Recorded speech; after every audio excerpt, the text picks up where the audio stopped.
Right. Okay. As far as I'm aware, the Facebook powers that be, we should be live on Facebook now. And so tonight's Q&A, I'm very happy to welcome Dr. Ruth Tingay onto the live Q&A session. So welcome, Ruth. Thank you for joining us. Thank you. Thanks, Jimmy. Thanks for inviting me. No, it's all right. So I just said to you off air, I always start with the same thing, really, because I like to find out a bit about where people are coming from when it comes to their love of raptors and their involvement with raptors. I know a little bit from following various things. So yeah, Madagascar, fish eagle, and so on. So start from the beginning, if you will, or not necessarily the very beginning, but where did it all start? Raptors. It's a bit of a long story, actually. I could give you the short version or the long version. I didn't come into this via the traditional route like most people do. I left school at 16, not interested in anything at all apart from dogs and Led Zeppelin. Had no interest in birds or natural history or anything at all. I liked being outside. That was about it. So I left and went to work at Battersea Dogs Home for a while, which I loved. But I loved it for about 2 years, and then started looking around thinking there's probably more to life than this, as good as it was. Then I managed to get a job. A friend of mine was working at Heathrow Airport at a place called the Animal Reception Centre as animal health officer. So I went for a job there and got it, which was quite surprising, really, because I had virtually no qualifications or experience or anything. I was quite lucky to get into there.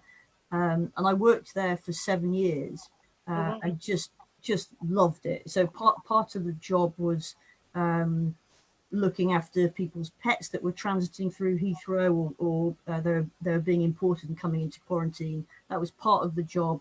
And the other part was looking at wildlife that was coming through, either being imported into the UK or again transiting through.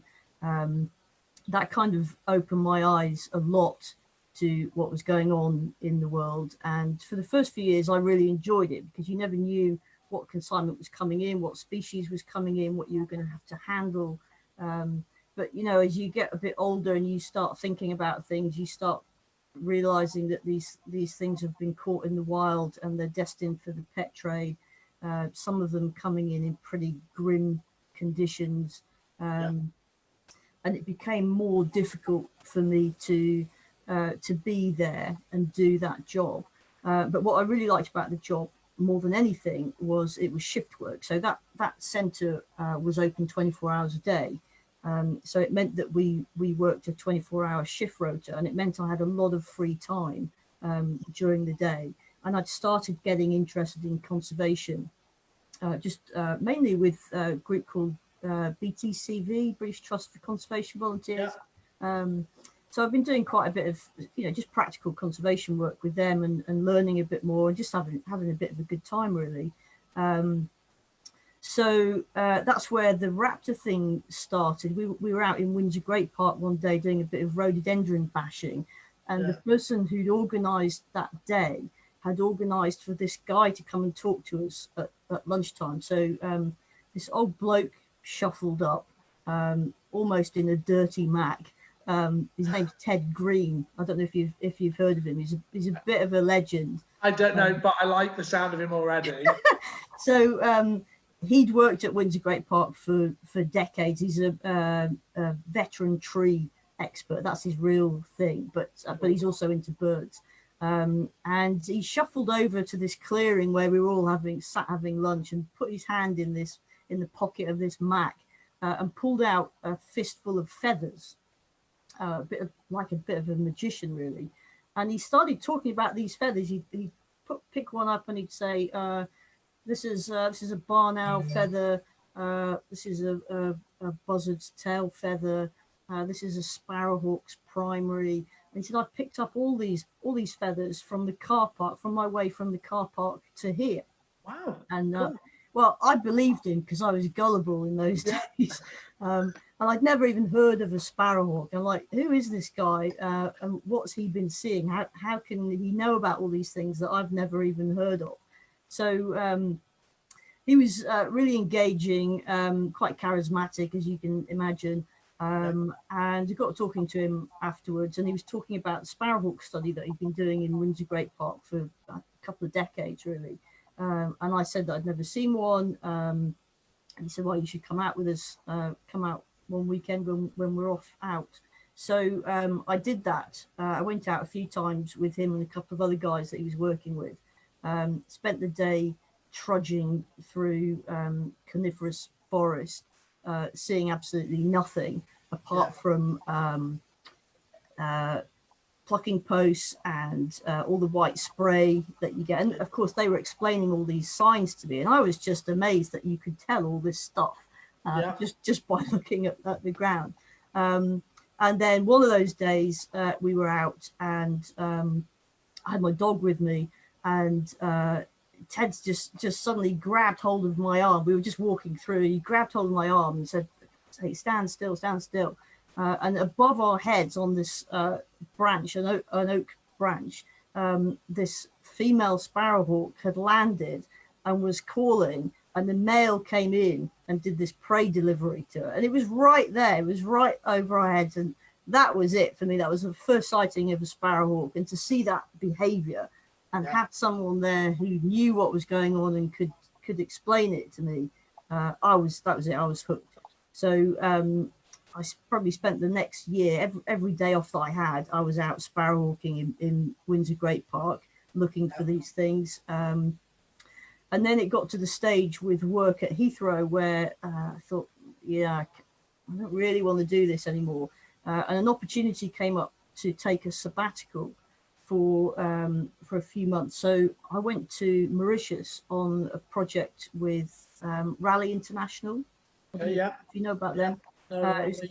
It's the first time that they were going to Mauritius, and I didn't know very much about Mauritius or Raleigh, actually. I just saw it as an opportunity to go and do something else for a little bit and have a change of scene. Went to Mauritius, met Carl Jones, your new mate Carl. Yeah, my new best mate. Who was just such an inspiring guy, as you can imagine, for all sorts of reasons. But for me, again, just at that stage in my life, I was just fascinated by what he'd been able to do there in terms of conservation of the Mauritius kestrel and some other species he was working on at the same time. So pink pigeons and echo parakeets were the big deal at the time. I was fascinated with what he'd done, but also that you could actually have a career working with that sort of thing. I had no idea that you could do that at all. So I spent 3 months there with Raleigh, just had a ball, absolute ball. Came back to Heathrow, quit my job because I knew that was it then. I couldn't be there anymore, couldn't do that. And Carl had offered me a placement back in Mauritius. So every year he would take in a group of mostly young people, some students, some just volunteers like I was, and he'd allow us to work with him for a season, which I don't think that Carl gets enough credit for that, actually. He gets credit for all the brilliant conservation work that he's done, but actually there's another side of it. I was thinking this morning, pretty much everybody who I was in Mauritius with at that time on that year's intake have all stayed in conservation. That's quite a feat, and he's been doing that for years. He must have a whole army of people who he's inspired to get involved. Well, just to interrupt, he said to me the other day, just to interrupt, he's been involved in over 40 people getting PhDs. Right. Which is quite something. Yeah, that doesn't surprise me. Yeah. It's a pretty special place for a number of reasons. I can tell you a funny story about Carl, but we'll come back to that later, maybe. Okay. He might not like me telling it. I was there for 6 months. just had a blast, just learning about, practical conservation, hands-on conservation, learning from him. Got to work with the Mauritius kestrel, which just blew my mind, really. And while I was there, one of my jobs while I was there was to go up to the Black River Gorges every night and feed 6 pairs of kestrels that he trained to come down to a whistle and take a mouse or a Dale chick or something. So that was my job. So when we had tourists coming through or important people who Carl needed to impress, he'd send them up the Black River Gorges to get them to hold the mouse out so that the kestrel could come down and take it. It's amazing. So you can imagine the impact on somebody. So one of these groups that I took up was a tour guide, an American tour guide called John Rowlett, who just happened to be also on the board of a place called Hawk Mountain Sanctuary in the States. Yeah. And we went up to the gorges, had a great time. All his clients were happy with what was going on, and we were just chatting. We just got on, really. And he said, "What are you going to do after this when you finished here?" And I said, I don't know. I haven't really thought about it.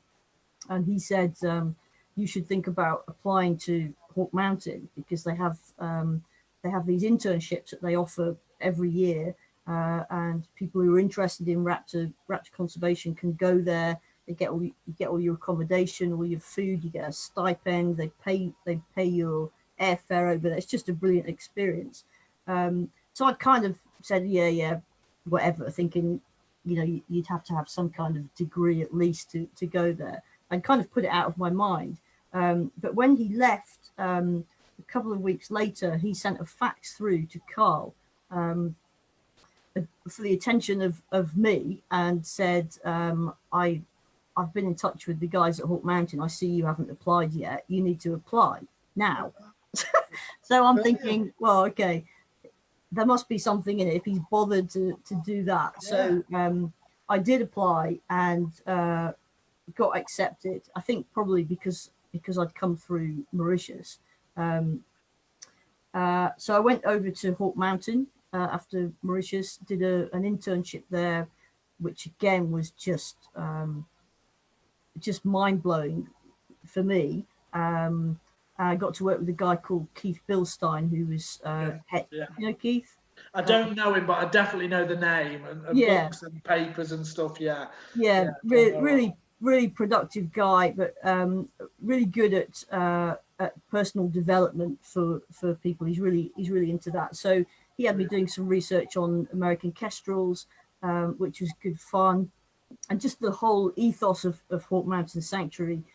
It used to be a place where, it sits up on the mountain in the Appalachians, and it's part of the migration flyway for birds of prey.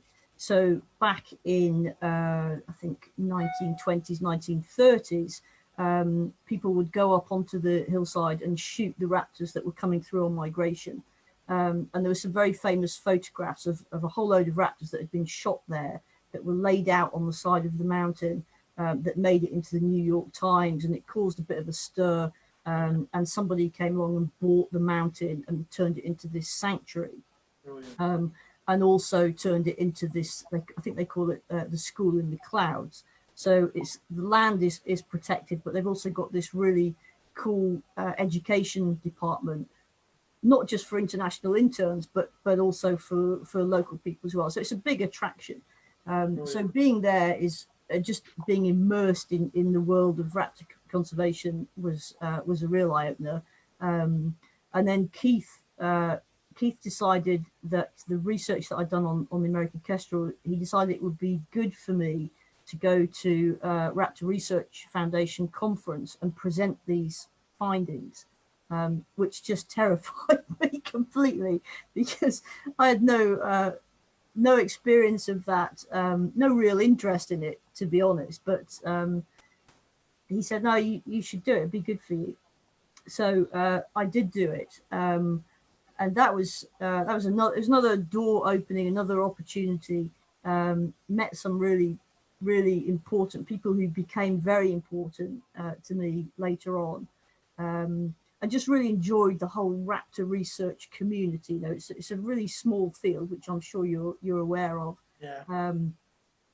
but it was really interesting to meet these people. So, you know, some names, some really big names. You know, people like Ian Newton were going there and presenting their work, right down to little idiots like me who didn't have a clue, who were just, you know, talking about some American kestrels that they've been looking at for a few months. So it's real diversity. So really enjoyed that. After that, I got the opportunity to go down to Mexico to a place called Veracruz. Okay, yeah, I've heard of that. Yeah. Which was there's someone else at Hawk Mountain, someone called Laurie Goodrich, who's now just taken Keith's job, actually. So she's head of conservation science there. At the time, she was head of monitoring, and she'd established this new project down in Veracruz in Mexico, looking at raptor migration. There was some Mexican guys, Mexican lads, basically, who had been watching migrating raptors come through and had counted extraordinary numbers of birds coming through, and nobody in the States believed them. You know, they were talking about a couple of million birds coming through. Wow. So they got in touch. I think one of them actually had been an intern at Hawk Mountain Sanctuary. So they linked up with Laurie.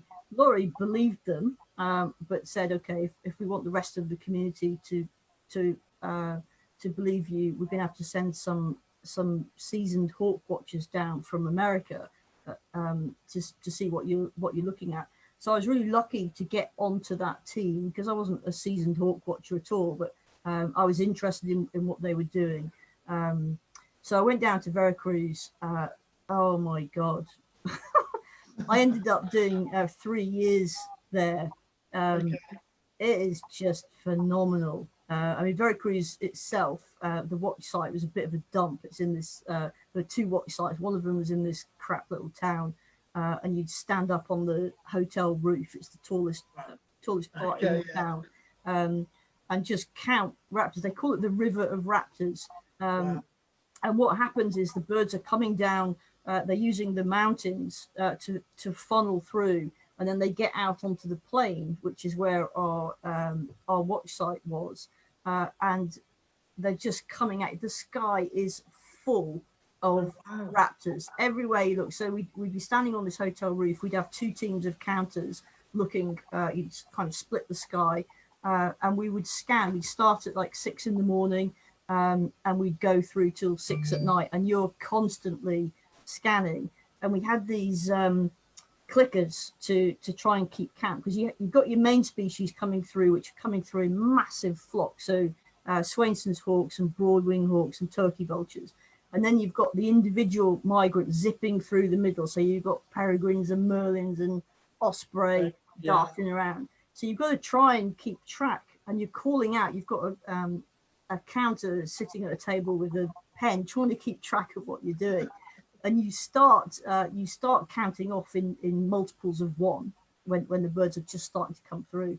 And then as the day progresses and the land heats up, this mass comes towards you, and you're just trying to estimate the number. You're using your clicker, and you're looking at the sky, looking at this flock and thinking, okay, that's 1,000 birds, 1, 1,000 birds, 2. So it's a real guesstimate of what's going on. But that season, the first season I was there, I think we had something like 4.6 million raptors come through, and the majority of those were over a period of 1 week. You know, the peak migration. It's just, it is amazing. So I did that for 3 years. But again, it was seasonal. So that was, you know, from August through to November, I think we did. And then I'd go back up to Hawk Mountain and mess around there for a bit.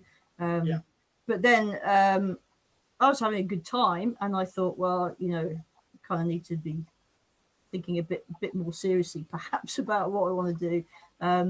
Then I went to Israel and did the migration in Eilat, which again, it was awesome, but in a different way. It doesn't compare with Veracruz in terms of the numbers, but it beats Veracruz in terms of the sights that you get. You know, you're standing on the mountains and these birds are thermaling up in front of you. You've got an eye-to-eye vision, and then they're off. So that was pretty good. Although I didn't enjoy Israel particularly, it was quite a difficult country to work in. Okay.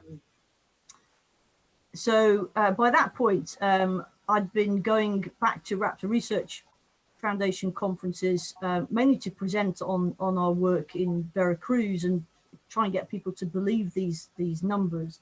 And I'd met up with some people at the Peregrine Fund, because while I've been at Hawk Mountain, they've got this brilliant library at Hawk Mountain, with every newsletter you can think of, every journal, every newsletter. And I was like, it's just in my element there. Yeah. And I'd become fascinated with what the Peregrine Fund were doing in Madagascar. They're working on a couple of eagle species there.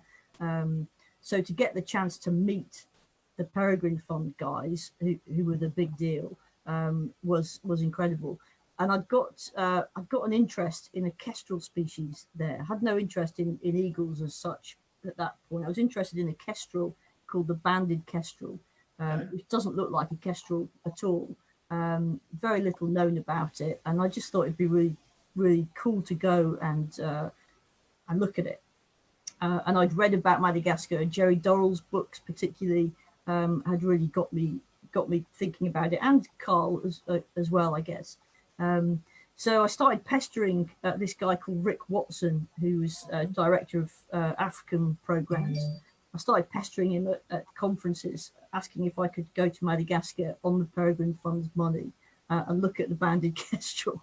And of course, he told me where to get off every time. But I kept seeing him, so this went on for about 3 or 4 years. And I asked him every time, and he just like, no, we're not doing anything on banded kestrel. So, okay.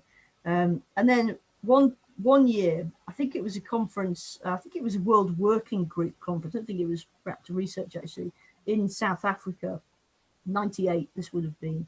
I turned up there, again I was talking about the stuff we've been doing in Veracruz and giving these numbers. And I was walking along the concourse and I could see Rick Watson coming towards me. And I thought, oh, shall I ask him again? And I thought, he probably won't even remember who I am. I'm just going to make myself look a complete dick here. And he kind of caught my eye and he went, Ruth, how are you? And I thought, bloody hell. I said, yeah, good. He said, what are you up to? And I said, well, just finishing off in Veracruz. He said, oh, I'm so glad I've seen you.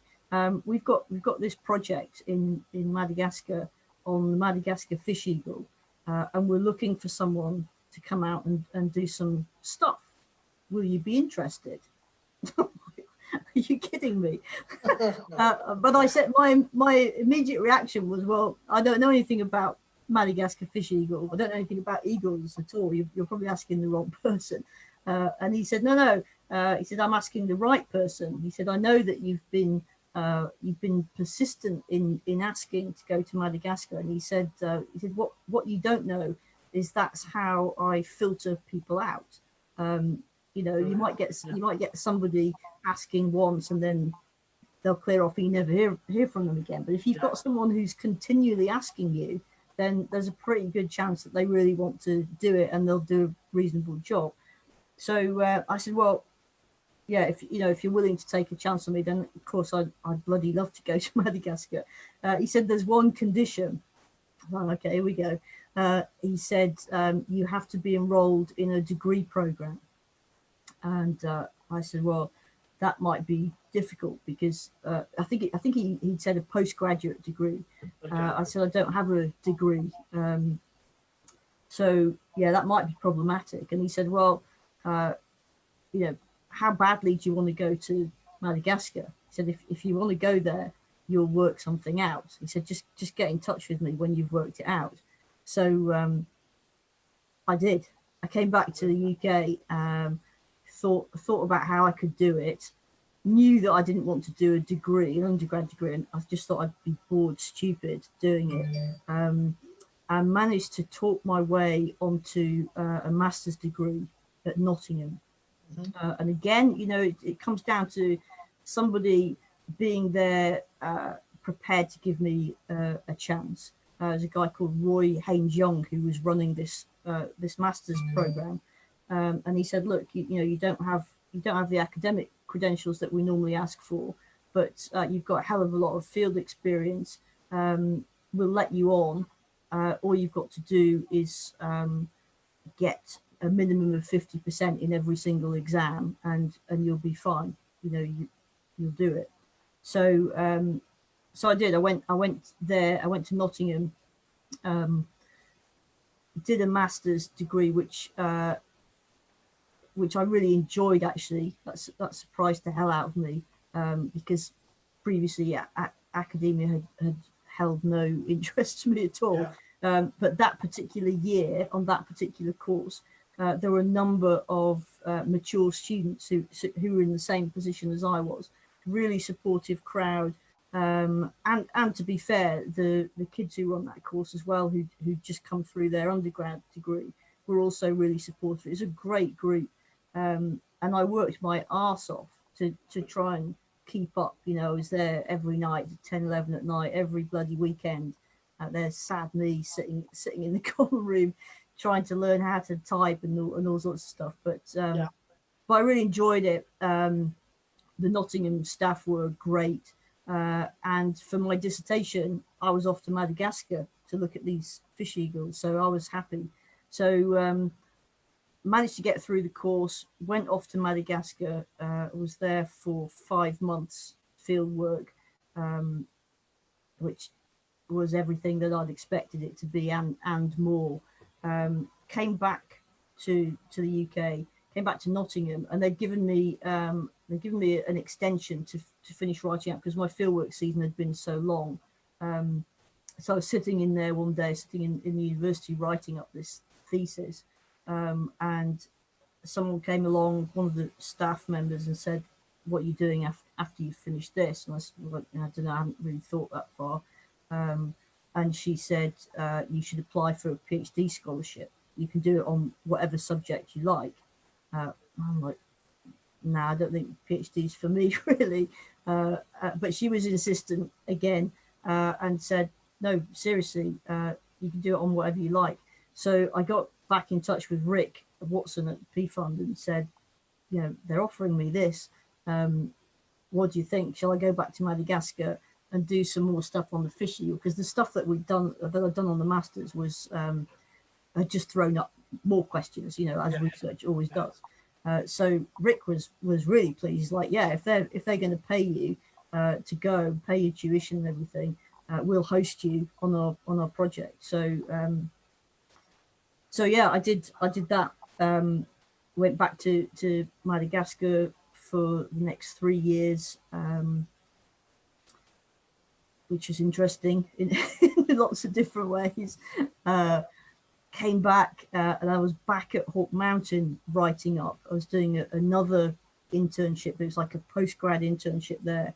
So they'd allow me the time and space to write up my thesis.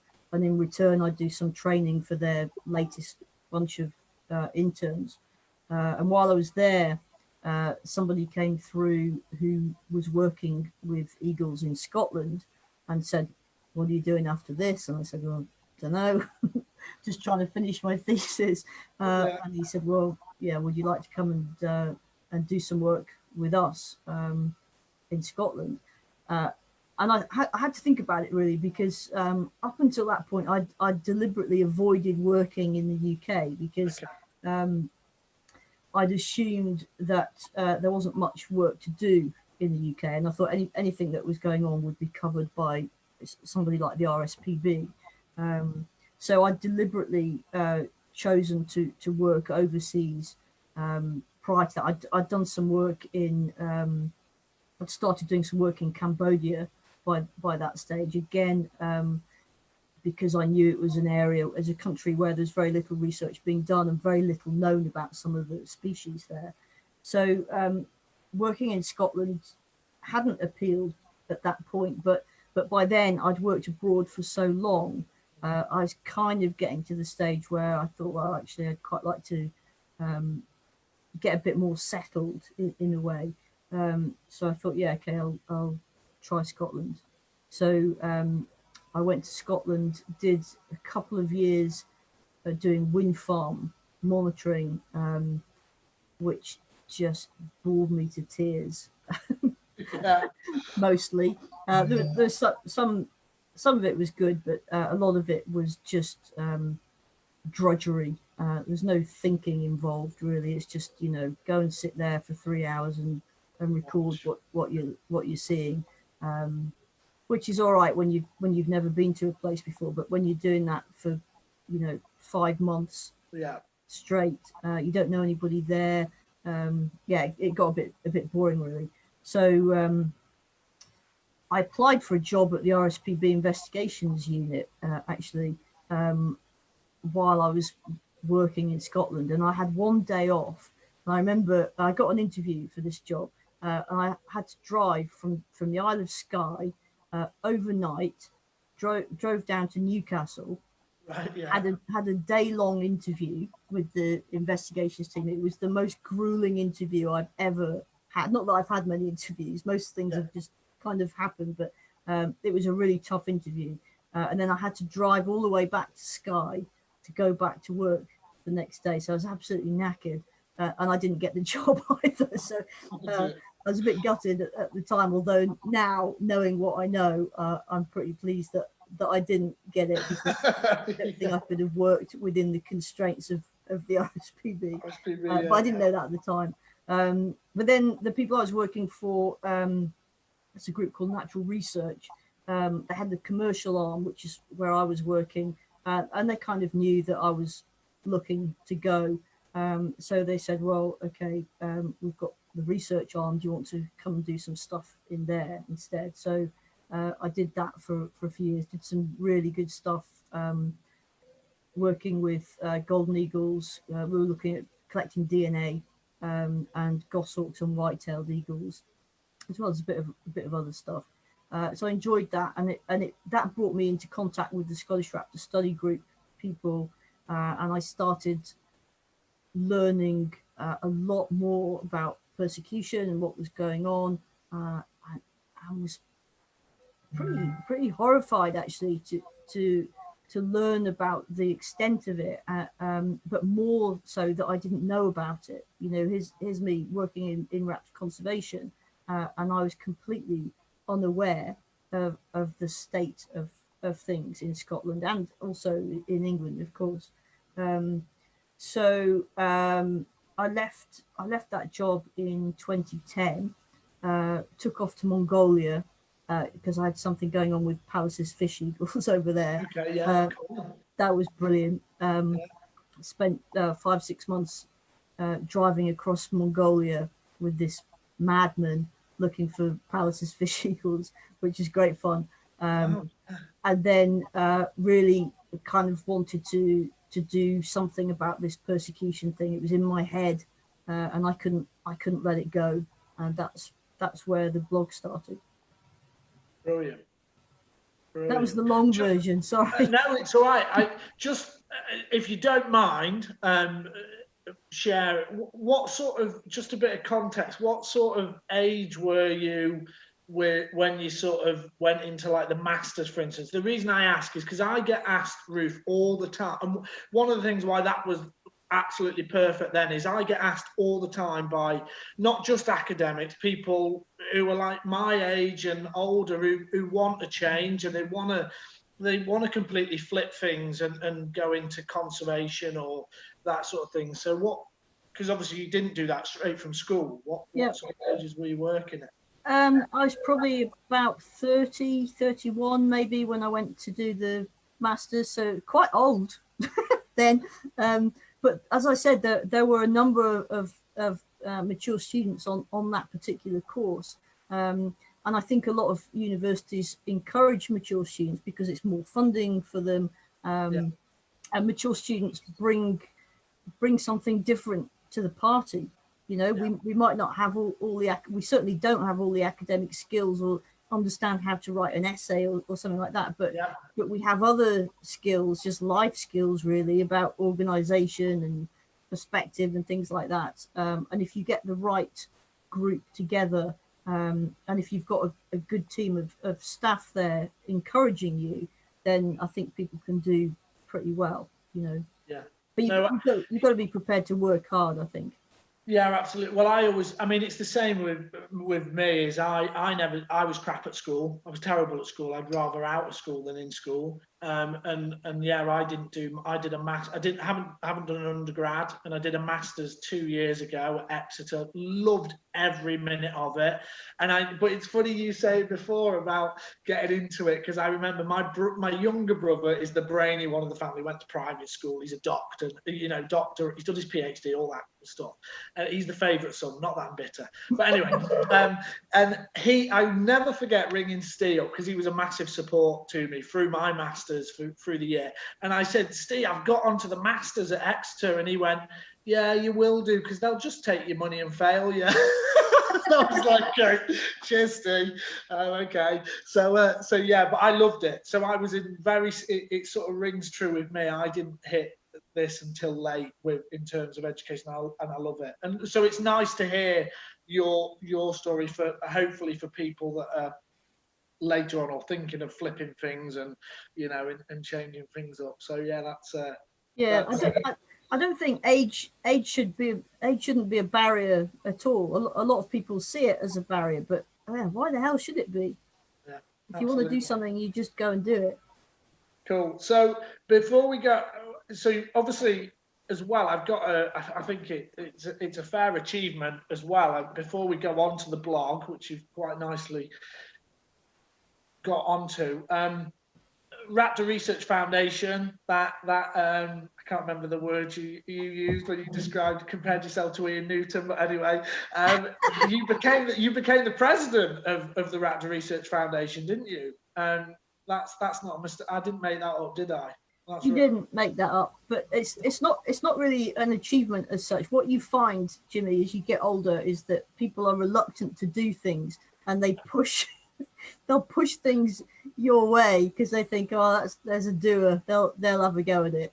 So it wasn't a competition as such. You had to be elected, so the membership have to think that you're going to do a fairly decent job. But I knew them. I'd been with the RRF as a member for a number of years, and I'd worked as one of the international directors on the board for a number of years. So they knew me pretty well. I knew them.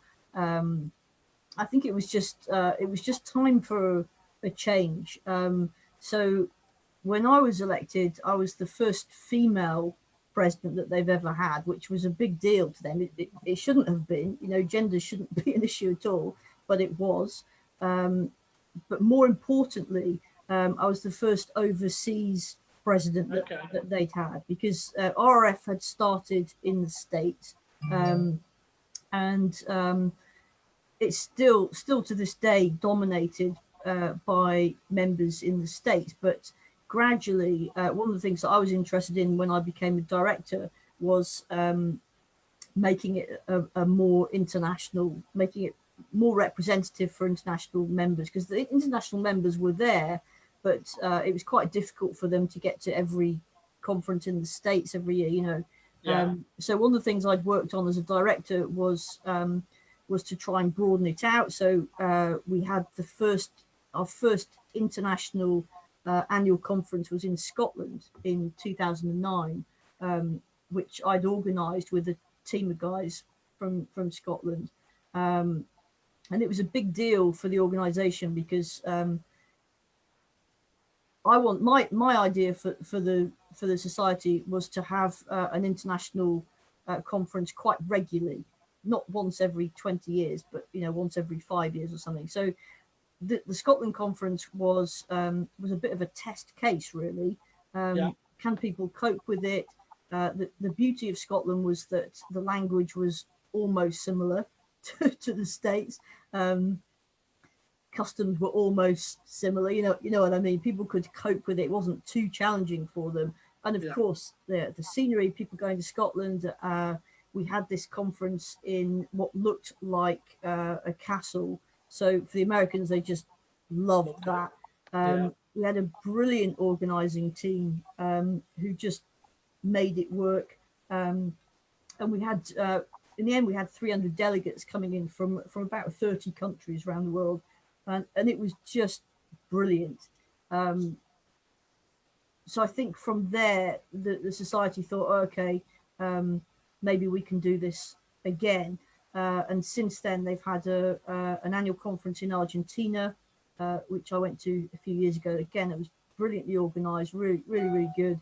And they've just had one last year, I think, in Kruger National Park, I think, in South Africa. Yeah.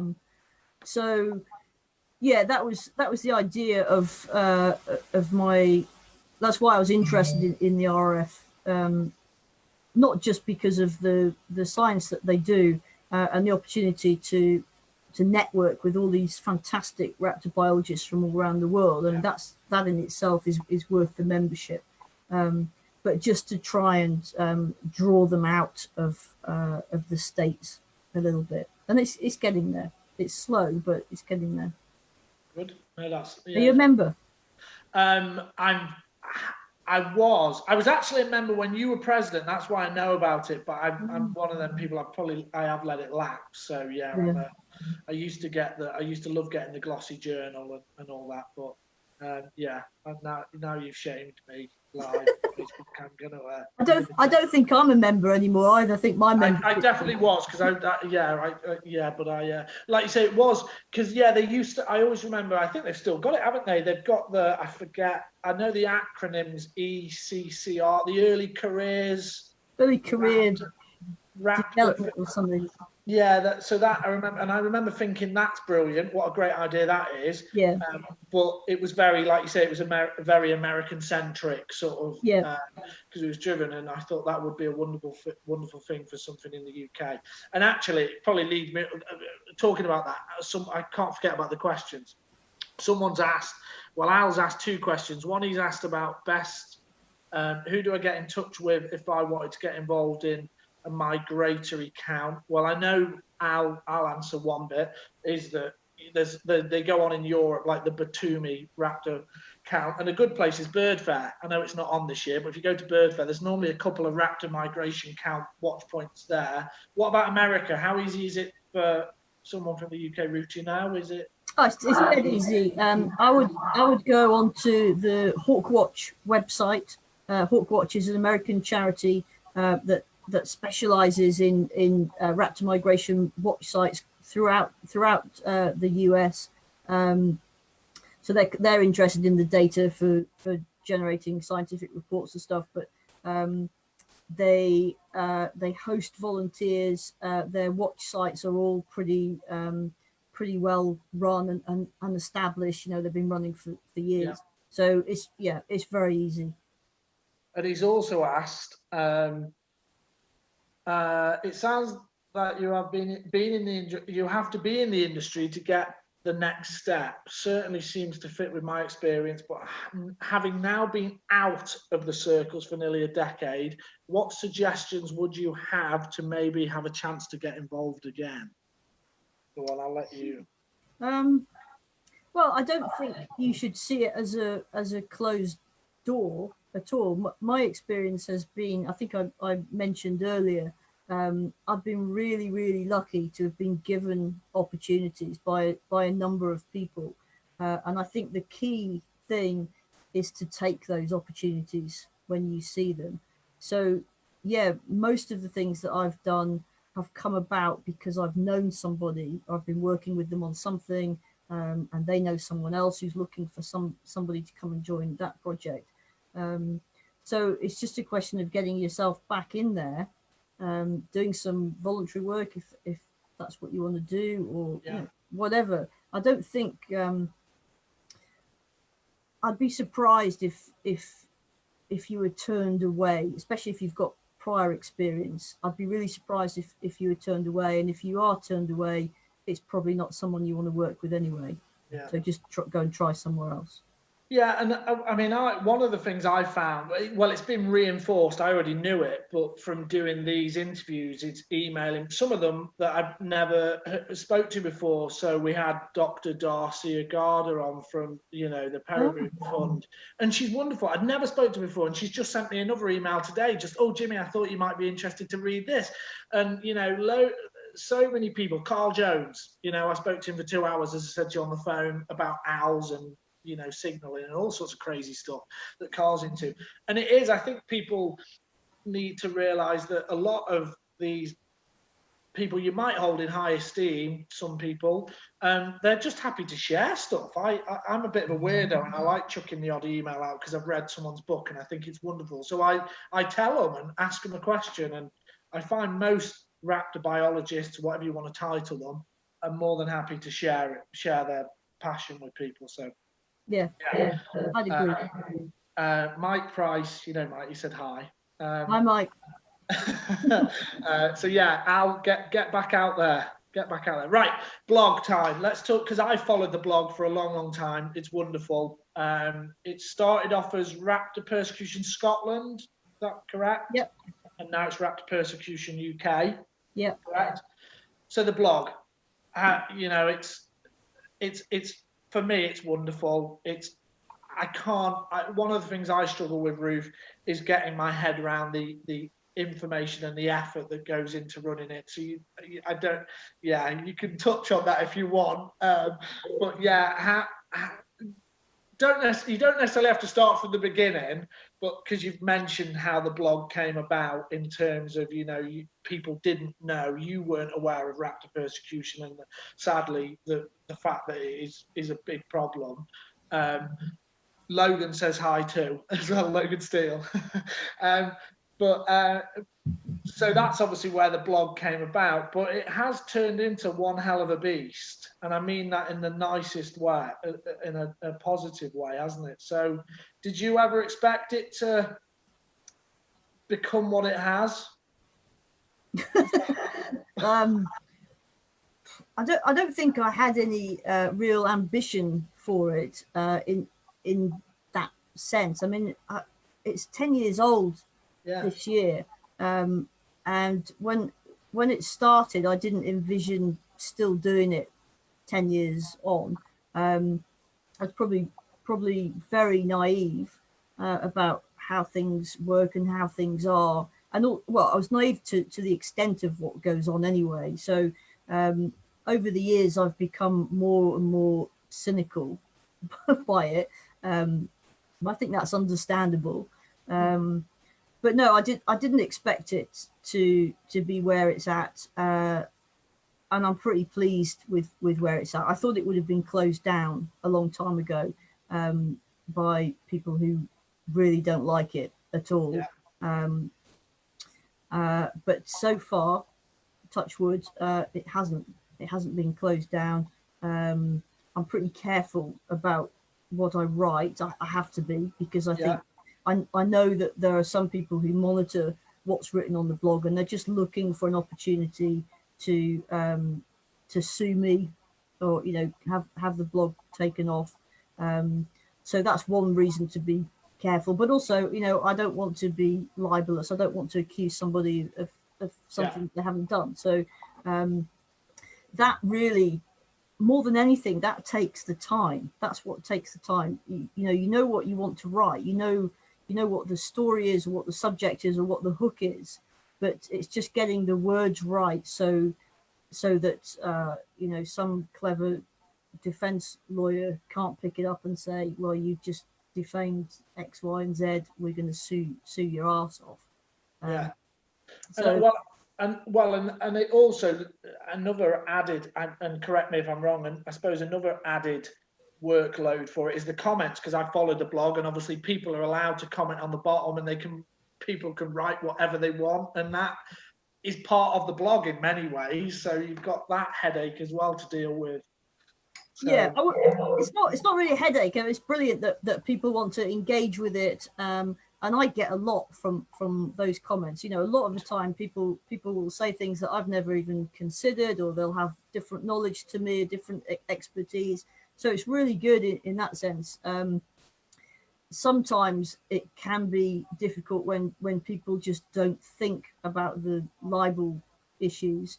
And at one stage, I went through the process of trying to rewrite the comment for them, so that the main bulk was still there. The point that they were trying to make was there, but I just take out a few key words, that the potentially defamatory stuff.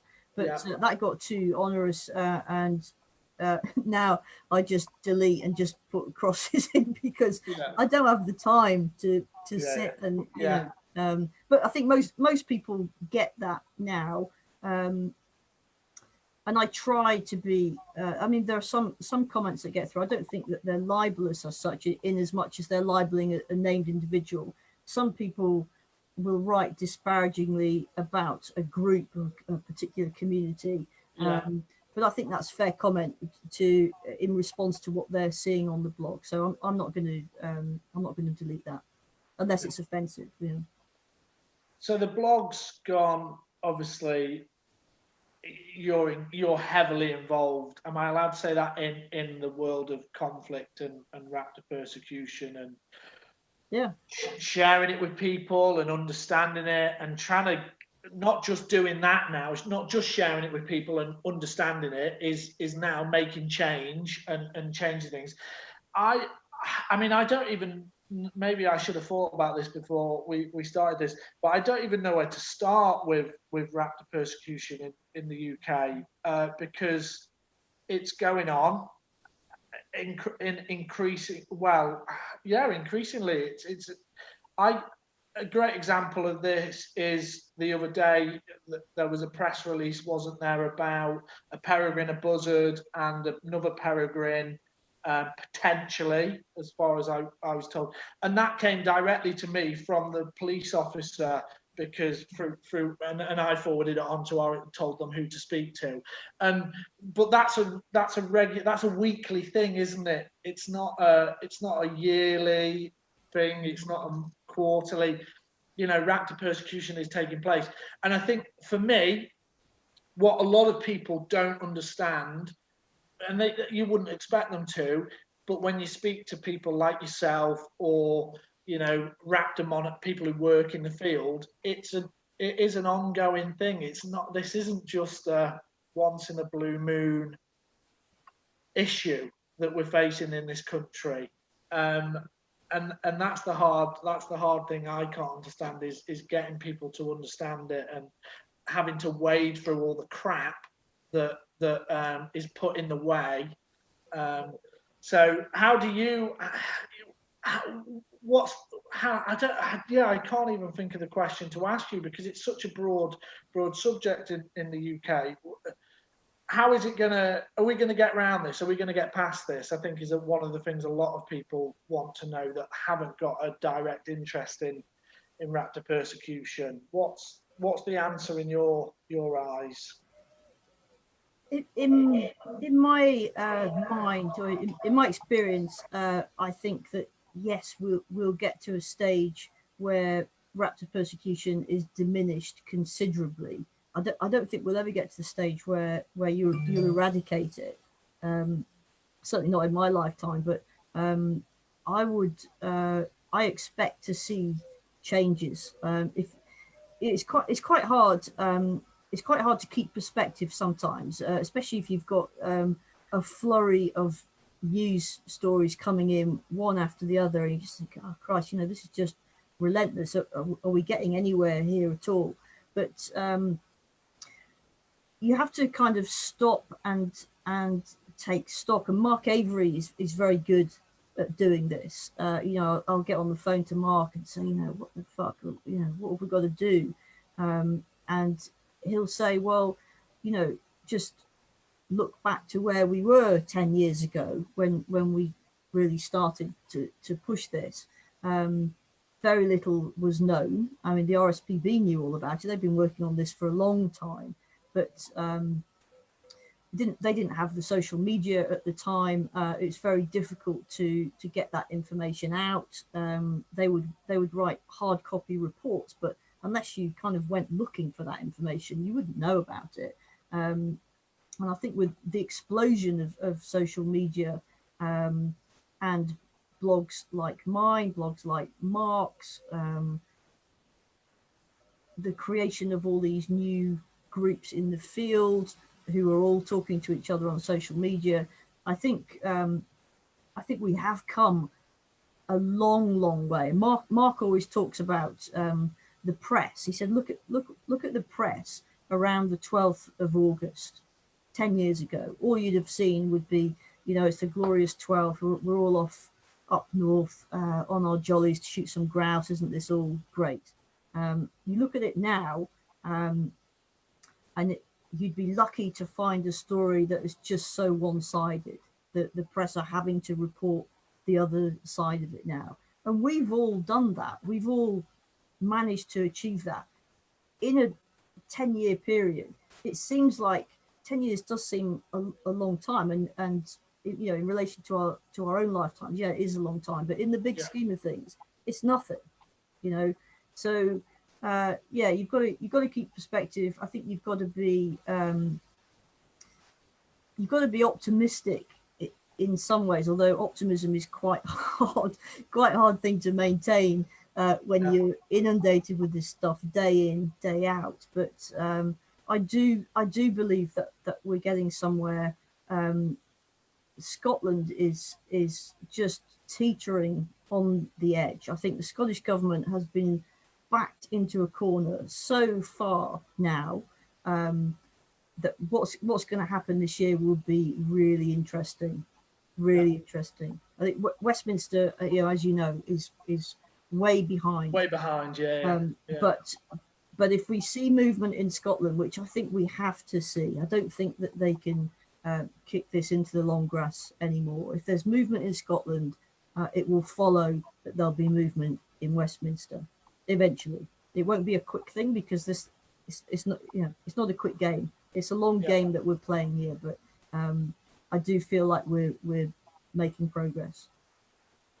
Can you ever see a time when, and some people will probably poo-poo me for saying this, do you ever see a time when conservationists and people from for instance, the shooting fraternity will work side by side, and we won't have that in my and this is just my opinion, this entrenched sort of views from either side, us and them? Do you think we'll ever get past that? And I suppose if we look at it from an organisation's point of view, RSPB, Moorland Association, and all of us as well, where they'll actually sit around the table and be able to work together? Right now, no. It's been done. It's been done to death. It's been done again. You know, you need to get Mark Avery onto one of these things. He'll talk to you about the history of all this stuff. You know, they've been sitting around tables for 30 years, all saying the right thing, but the reality is that the persecution continues, and we know it's continuing. We can all see it. So until that changes, I certainly wouldn't be interested in sitting around a table with them. What's the point? That having said that, there are some within the shooting world who are genuinely as horrified as we are by what's going on, and I'm talking to some of those people privately. I don't know whether they're in positions of influence. I think a couple of them probably are actually, but it's important to keep that in mind, that there are some decent people out there, but the pressure on the industry has to come from within there, you know, for change. They're not going to change because we want them to change, because they don't have to, and they've got away with it for so long. But it's a tricky one. But until the industry accepts what's going on, until the industry leaders accept what's going on, you know, you just have to look at their response to the news last week with the RSPB talking about you know, pretty much carnage during lockdown. And I know about some of those cases that haven't been made public yet, and when they are made public, there's going to be one almighty shitstorm. I'm telling you, you won't believe some of the stuff that's gone on. But until the industry will accept and acknowledge that they've got a problem, there's no point sitting around a table with them, as far as I'm concerned. Yeah, and that's the biggest thing, and that's the most telling thing from someone like myself who's got big interest in it, but nowhere near as involved in it as you is, and hopefully other people see this, is it is just the same old rhetoric that's trotted out whenever these press releases come out, and then what I find as well, and it's just human nature, I think, in some ways as well, is the scapegoats that are used along the way. So whether it's the RSPB and social media, obviously, it plays a big part in this, because it gives everyone a platform. So whether it's the RSPB, Chris Packham, your blog, it's like, well, we'll fire shots at them because they're sticking the head above the parapet, and it's a bit, people don't see the bigger picture in my eyes of, well, you need to get around this, because it's going to keep adding nails to the coffin, and it is. You can't be ignorant about that. So yeah, how do you?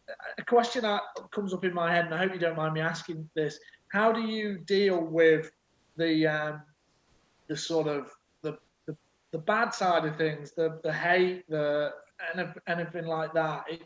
I've only experienced it once. When Raptor Aid set up a Peregrine Watch, and it unfortunately found its way onto some pigeon fanciers, pigeon racers pages, and went right across to Australia, and I had all sorts of, nothing like what people like Chris Packham, but some pretty horrible stuff sent to me.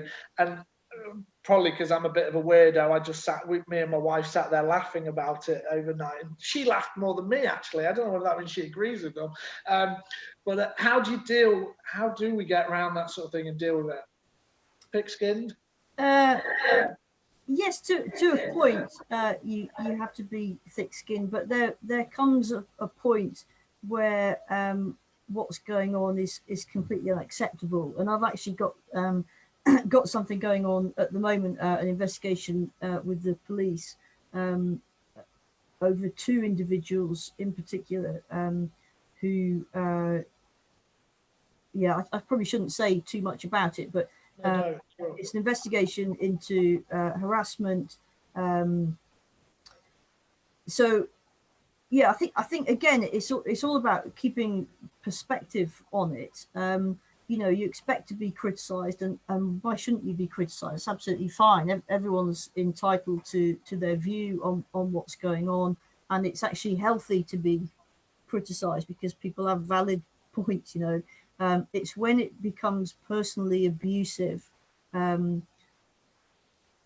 that's the difficulty, and it's not necessarily one individual incident of getting personal abuse. It's the accumulation of abuse that I've found quite difficult, particularly with a couple of them.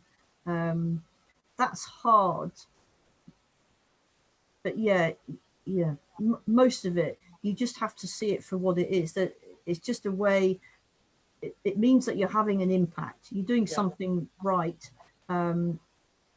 They don't like it. They're trying to shut you up. They're trying to intimidate you to stop you doing what you're doing. And you have to bear in mind, okay, well, why do they want me to stop doing this? It must be because I'm having some influence here. I'm having some impact here. So, intimidation isn't going to stop me, isn't going to stop Chris, isn't going to stop Mark or any of the other people. There are lots of people who have been harassed in this way. Some of them because of their association with the three of us. Some of them because they work for the RSPB. Anybody who's prepared to stand up and say something is going to be a target, and that stops some people from speaking out. I know a few people, particularly within the Scottish Raptor study group, who feel really strongly about persecution. Of course they do, but they're unwilling to stand up and say that publicly because they're worried that their dogs are going to be poisoned or their house is going to be set on fire. And I can't blame them for that. These are people living in small rural communities. It's difficult, and in the same way, it must be difficult for some people who are involved in some of these grouse shooting estates, who may not like what's going on. But again, they're in a very small, restricted community where everyone knows everyone else, and it can be, I'm sure, very intimidating for them to be prepared to stand up and say, actually, I know what you guys are doing, and I'm not putting up with it anymore. And the really sad, I mean, all of that's all just sitting listening to that, Ruth, it's terrible, whether you're getting abuse from one person, or the fact that you know, even the fact that you're having to involve the police in any respect, it's terrible to hear. I kind of asked it you because I just want people to be aware of what people who are actually not afraid to make a noise and for the right reasons have to go through. Yeah, I think it's just quite important sometimes to put a bit of perspective into people's lives with exactly what's going on. I think things are. I agree with you. I definitely think things have changed in even my short window of following this sort of thing, and I think it's down to wonderful things like your blogs. Does it frustrate you when you take a scenario, for instance, if we talk about wild justice just briefly, and that's obviously not just you, there's a lot of other people involved in that. If we look at the general license thing, and as far, again, correct me if I'm wrong, please do. That was basically done with a view of, well, we need to take stock and look at what's going on here, and basically it's a bit of a hash, for want of a better word. Sorry, I could probably use better words. And really, we need to review the whole general license system. It's not about abolishing predator control. That's the way I got it. It's about reviewing the species that are on there and how the licenses are issued, etc. Does it annoy you, if I'm right with that analogy, and there's more to it, I know there is, does it annoy you then when it's all span out of into absolute crap in many ways of, oh, well, Chris Packer wants to completely ban shooting, he's a vegan anarchist who, does that annoy you, or do you just have to ride it and say, well, this is what some people are going to spin it, whether it's not just the media, whether it's the general public and people on that side of the fence? Does that sort of thing annoy you when people completely take it out of context? No, because we've come to expect it. The three of us have had that for a long time through as a response to our individual work. So of course we knew with Wild Justice that's how we'd be misrepresented, and that's exactly what's happening. It is quite amusing, some of it, because it's so wildly off the mark. It doesn't matter how much you try and explain your position. There's always going to be those spin doctors in the shooting industry who will deliberately misrepresent, because they see it as, again, it's a threat to what they've been allowed to do for so long. So they'll try and make us out to be, I think anti-shooting extremists is the common one. And we want to ban all shooting forever. You've only got to go onto the Wild Justice blog and actually read what we're doing. We explain it all on there. We explain why we're doing it, what we're trying to achieve.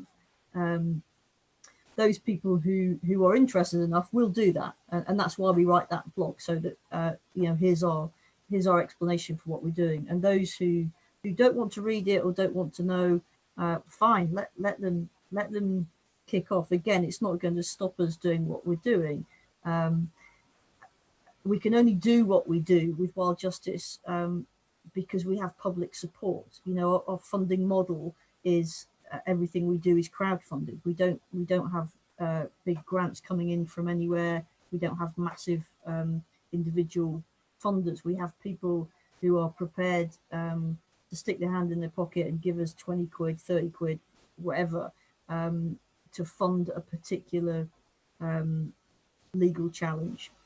So we feel that, as long as we have that support, then we're going to continue doing what we're doing. if we don't get that support, we can't take the cases. It's as simple as that. So it doesn't annoy us. It amuses us more than anything. Yeah, good. Well, that's all right then.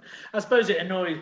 Well, no, it's to be expected. But one way I could look at it being annoyed is that really these are things that the shooting fraternity and organisations should be looking at themselves. It shouldn't be a case of an NGO or an organisation that's been set up. The organisation shouldn't have had to have been set up to look at such things. It should be a thing that the government and the organisations involved should be looking at themselves. But then maybe I'm living in a fairy tale. Well, I am with that sort of thought. So I'm conscious that there's no one's really asked. There's people saying hi and the odd question. I'm conscious I'm going to have to mention this species. We'll have to talk about hen harriers.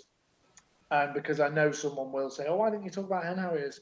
Why you had Ruth on?" And I've got probably Mr. Hen Harrier on tomorrow with Brian Etheridge. So Brian's on tomorrow, which I'm looking forward to.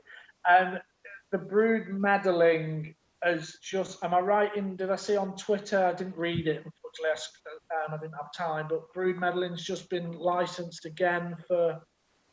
Is it another year, 2 years or year? Yeah. What's your position on that? So apologies again if you probably taught this to death.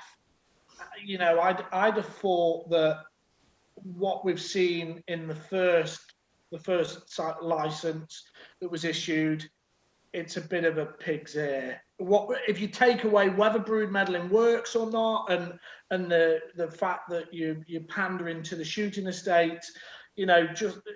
It seems like it was a bit of a, from someone reading from the outside in, it was a bit of a hash the first year round. So what's your opinion on the fact that they've managed to get another license? Well, I'm not surprised that they've got another license. I'm not surprised at all. I think that was their intention all along.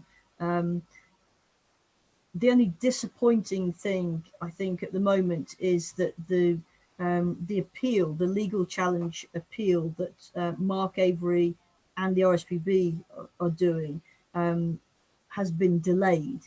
There was a hearing, I think it was in March. So the appeal hearing started, it got to day one, but then one of the three judges became ill, they think with the virus.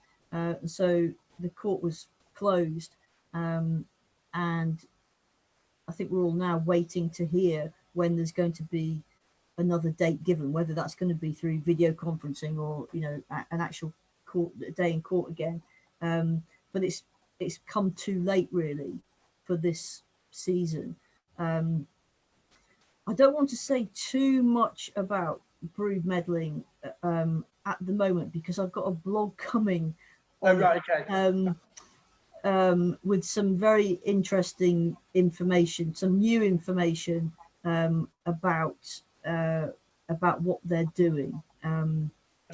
Yeah, I don't want to sound too cryptic, but I don't want to give it away because there's a couple of things that I need to check out first. But it looks like you called the first year a pig's ear. If they've done what I think they've done and what I've been told that they've done. This year will be just as bad as last year. Fair enough. I mean, it's quite, it's pretty. I remember I talked to Carl about it, briefly, and he actually maybe mentioned it. It might be his fault that I asked you that question then, because he might have said to me ask Ruth about brood meddling. So I'm blaming Carl now. But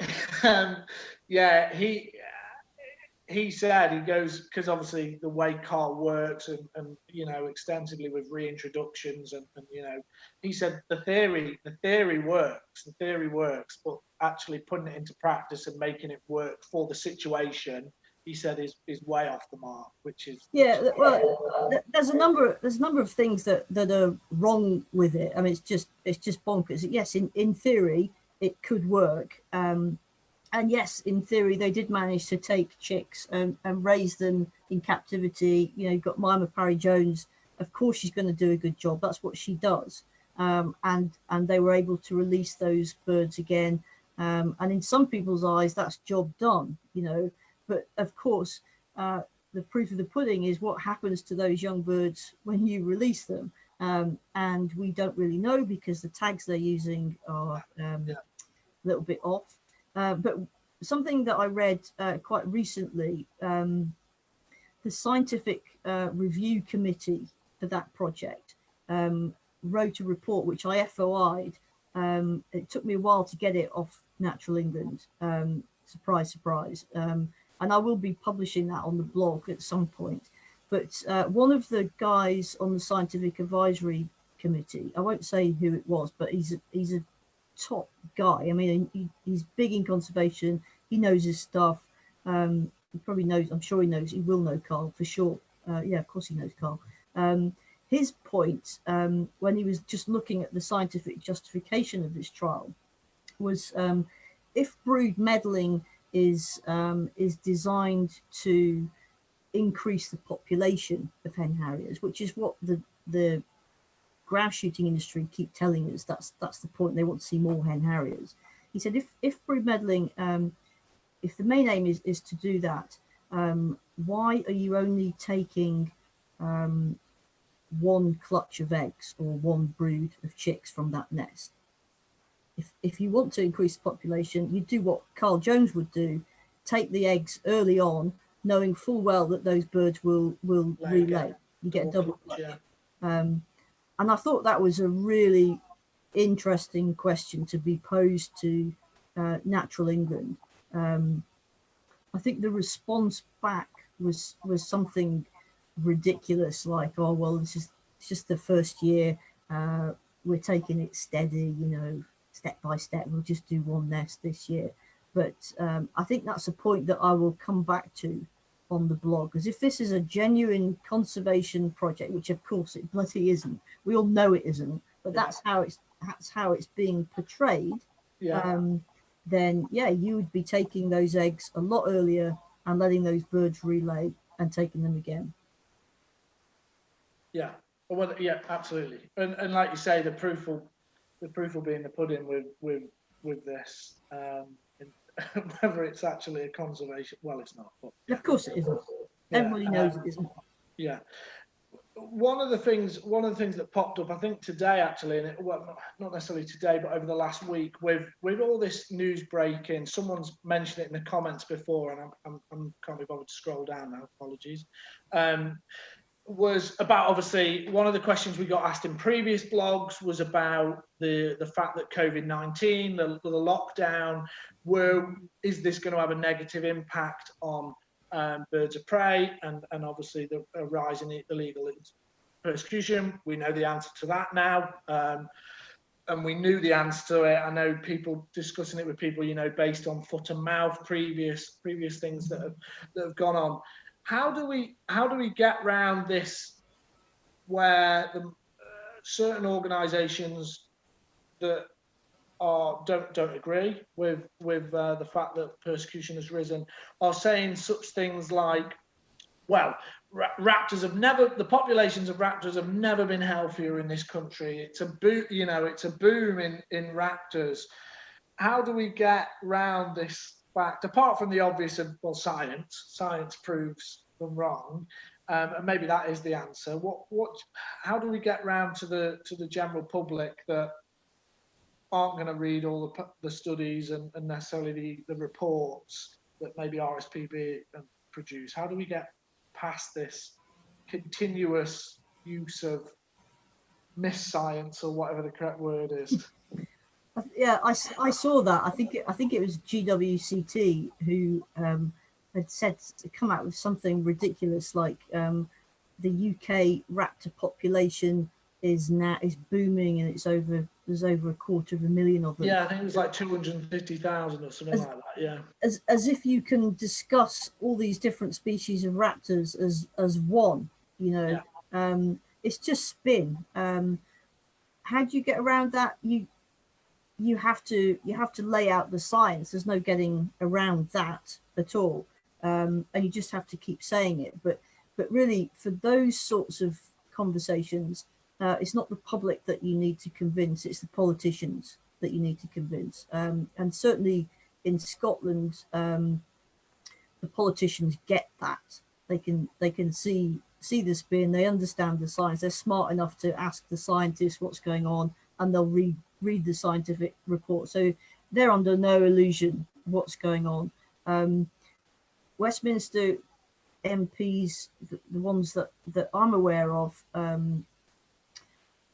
most of them have vested interests. So there's this thing that I keep talking about a lot called willful blindness. You know, they know what's going on, but they're given opportunities to willfully ignore it.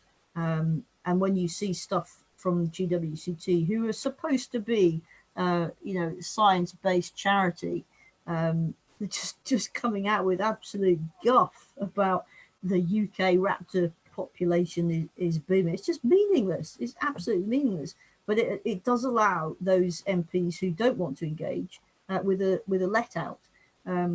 So, you know, eventually we'll see, no doubt we'll see some MPs, when there's another incident, people will write to their MP and complain and say, you know, what's the government doing about this?